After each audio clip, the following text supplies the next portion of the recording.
혹시 있잖아요.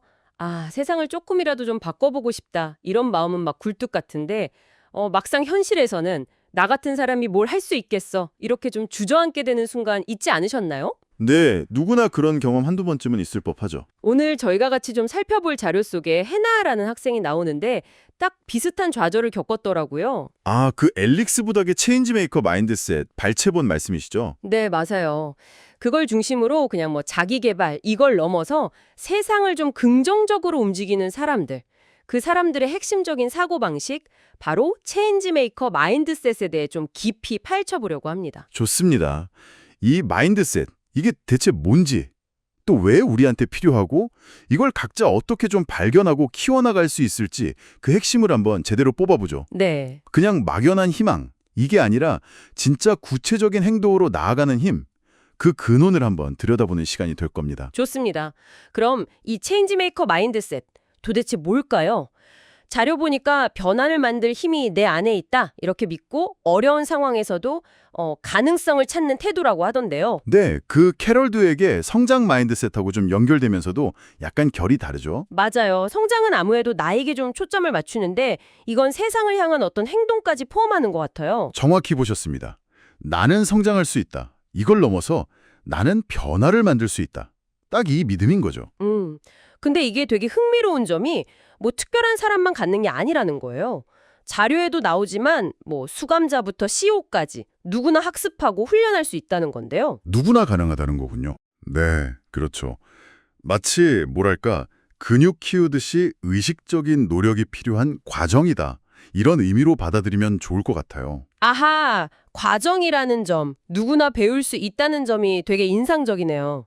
근데 아까 말씀하신 그 해나 학생, 인턴십 때 진짜 좋은 아이디어 냈는데 결국 반대에 부딪혀서 나는 아무것도 바꿀 수 없어 이런 무력감에 빠졌다고 하잖아요. 네, 그랬죠. 아마 많은 분들이 좀 비슷한 경험 떠올리실 것 같아요.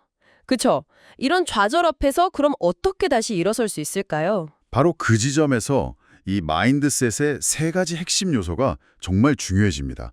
첫 번째가 뭐냐면 늘 다른 방법은 존재한다는 믿음이요. 다른 방법은 있다. 네, 현재 상태를 그냥 당연하게 받아들이는 게 아니라 이거보다 더 나은 대안이 있을 거야.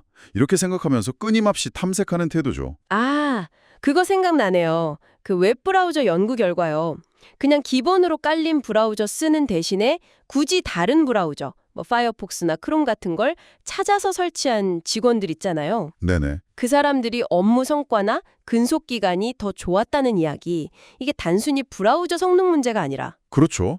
그게 아니라 주어진 건 너머를 보려는 그 능동성, 그 자체가 중요한 단서였다는 거죠. 아하, 그렇군요. 네, 그런 능동성이 사실 다른 영역에서도 발휘되는 거니까요. 자, 그리고 두 번째 요소는 경계 위에 위치한다는 겁니다. 경계 위에 위치한다. 좀 어려운 말 같은데요? 뭐냐면 서로 다른 영역이나 다른 관점들이 이렇게 막 부딪히는 지점 있잖아요. 거기서 예상치 못한 혁신의 기회가 숨어 있다는 거예요. 아하, 다른 것들이 만나는 곳. 네, 예를 들어 인도 사티라는 기업 사례가 딱 좋은데요. 아, 그거 저도 봤어요. 여성 건강 문제랑 환경 문제.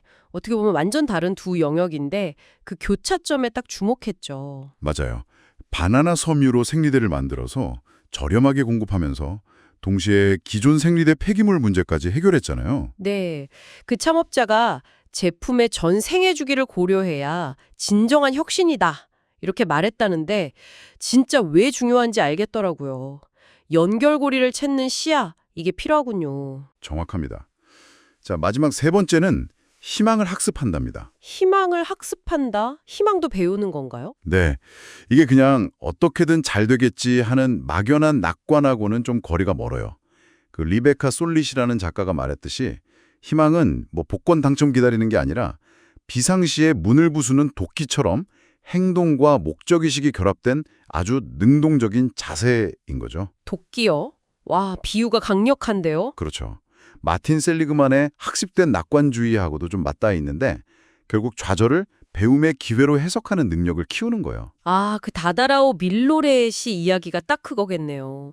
아들이 너무 안타깝게 도로 파임 사고로 세상을 떠난 뒤에 절망에 그냥 머무는 대신에 뭄바이 거리에 막 파인 구멍들을 메우기 시작하셨다는 분이요. 네, 바로 그분입니다. 개인적인 비극을 다른 사람들의 안전을 지키는 행동으로 이렇게 승화시킨 거니까요. 와, 이건 진짜 의식적인 선택 또 노력이 필요한 일인 것 같아요. 네, 맞습니다. 그래서 해나처럼 좌절했을 때 이 학습된 낙관주의를 한번 적용해 볼 수 있는 거예요. 예를 들면 실패를 영원히 계속될 문제로 보지 않는 거죠. 영속성 측면에서요. 아, 일시적인 걸로 본다. 네. 그리고 그 실패가 내 삶의 모든 영역을 망쳤다고 막 확대 해석하지 않는 것. 이게 만연성 측면이고요. 또 모든 원인을 나에게만 돌리지 않는 거. 개인화 측면이죠. 그러니까 내 탓만 하는 게 아니라 다른 요인도 본다는 거군요. 그렇죠. 해나의 경험만 봐도 뭐 인턴이라는 위치라든지 아니면 그 조직의 문화 같은 외부적인 요인도 분명히 있었을 거 아니에요. 하긴 그렇겠네요. 인턴이 할 수 있는 게 좀 제한적일 수도 있고요. 네. 그러니까 실패의 원인을 좀 다각도로 보고 이걸 일시적인 문제로 받아들이는 훈련. 이게 필요하다는 겁니다. 아, 결국 내가 부족해서 그래. 이게 아니라 여기서 뭘 배워서 다음 단계로 나아갈까? 이렇게 질문을 좀 바꿔보는 거네요. 바로 그거죠. 자료에서도 체인지 메이커가 되는 방법으로 한 3가지 정도를 제시하는데요. 스스로 그렇게 되거나 아니면 주변에 그런 사람들을 두거나 또 다른 사람이 체인지 메이커가 되도록 돕는 것. 혼자 힘이 아니라 서로 영향을 주고 받는 거군요. 네, 그런 공동체의 힘도 상당히 중요합니다. 듣고 보니 결국 해나도 금주에 체인지메이커 발표 과제 있었잖아요. 그걸 하면서 다른 사람의 어떤 회복 탄력성에 감명받고 또 다른 학생한테서 당신의 리더십에서 영감을 받았다 이런 피드백을 받고 나서야. 네, 맞아요. 그때 비로소 자기 안에 체인지 메이커를 발견했죠. 스스로를 막 묻고 있던 그런 의심에서 벗어나는 그 순간이 참 인상 깊었어요. 네, 저도 그 부분이 되게 와닿았습니다. 자, 그럼 오늘 이야기 핵심을 좀 정리해보자면요.